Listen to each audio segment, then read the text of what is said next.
Hello, Earth lovers. Welcome back to Down to Earth Science. And today, we're looking at an update on the planetary boundaries that has been making news headlines across the world. A team of 29 international scientists who probably don't wear capes, but I totally believe they should, have quantified all 9 planetary boundaries for the first time. And guess what? We've crossed 6 of these boundaries. It's like running 6 red lights in a row. Certainly not the best driving record for humanity.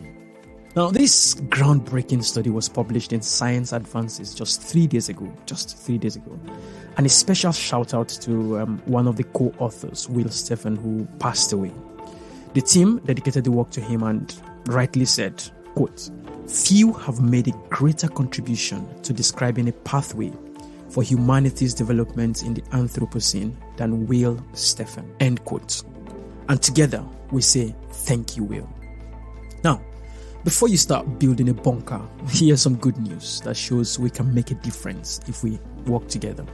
Remember that big hole in the ozone layer from the 90s? Well, thanks to worldwide effort and a big agreement called the Montreal Protocol, we've managed to fix that hole.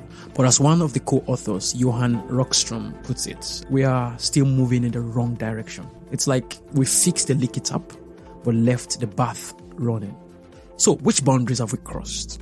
We've got climate change, freshwater changes, land system changes, those mysterious novel entities, and biogeochemical flows. And for the remaining 3, 2 more, ocean acidification and atmospheric aerosol loading, are now on the edge, with only stratospheric ozone depletion chilling safely. By the way, don't get confused or distracted by those heavy words. That's what Down to Earth Science is here to fix. We have already introduced the concept of planetary boundaries in our previous episode and have discussed climate change, freshwater changes, and land system change. So today, let's dive into the world of novel entities. Sounds like a title of a blockbuster movie, right? In reality, these are new substances or even organisms we've introduced into Mama Earth's system. Think synthetic chemicals, which is a fancy way of describing chemicals that are not naturally found in the environment, but are created for specific purposes like making plastic bottles, cleaning your oven, or even keeping your shampoo nice and thick. Another example of novel entities is genetically modified organisms, or GMOs as they are often referred to, which is again another fancy way of describing plants, animals, or organisms that have had their genes changed in a way that doesn't naturally happen through mating or nature. One perfect example that is not very relevant to what we are discussing is the case of the American bully XL dog that are in the process of being banned in the UK, according to what the Prime Minister said yesterday. On the average, this dog can weigh up to 60 kg. 60 kg. And they are widely believed to have been genetically engineered through breeding. They have also been linked to around 10 deaths in the past 2 years in the UK alone. But again, that's a topic for another day, so back to novel entities. Why the fuss? Well, many of these entities are like the gum on the sidewalk. They just don't go away. They stick around, accumulate, and some even climb up the food chain. Imagine a tiny plastic piece finding its way into a fish, then maybe into a bird, and who knows, maybe even inside you or me. And the plot twist? We don't fully know the long-term effect of these entities. It's like eating a mystery-flavored jelly bean. It could be peach or could be rotten egg. Anyways, fear not. We've got some everyday hero moves for you. Number 1, ditch the plastic. Those tiny plastic bits called microplastics are everywhere. So why not choose reusable bags, bottles, and containers? Let's not invite plastic to our dinner party. Number 2, chemicals, not down the drain.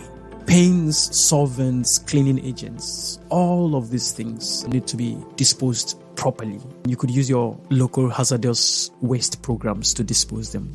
Number 3, go easy on pesticides and fertilizers. Mother Nature likes her drinks without chemicals, so why not try natural alternatives like compost? Number 4, genetically modified organisms or GMOs. To be honest, they are not all bad, but let's be informed about their environmental impact. That would be helpful. Number 5, the golden trio: reduce, reuse, recycle. It's still the mantra to live by. And finally, be the change. Stay informed, advocate for better practices, and support research.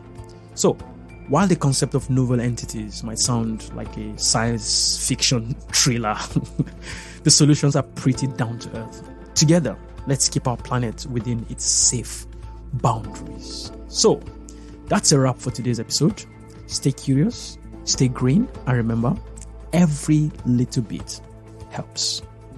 Catch you next time on Down to Earth Science with Onoja. For now, bye.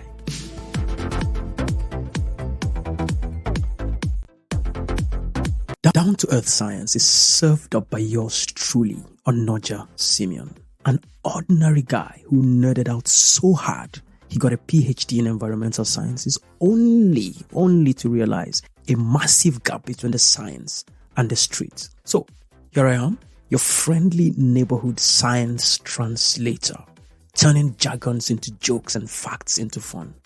Together, let's bridge that gap, one like, one share, one subscription, and one love at a time. Shout out to bensound.com for the sciencey groovy tunes, and please don't forget to hit us on X, and I think that's Twitter, at DTEScienceOnoja, and on Instagram, TikTok, and Facebook at Down to Earth Science with Onoja. For the Seeing is Believing crowd, hit our YouTube channel and you'll see some killer visuals that will make you go, oh, now I get it. Hasta la vista, my grand people, and catch you on the digital flip side.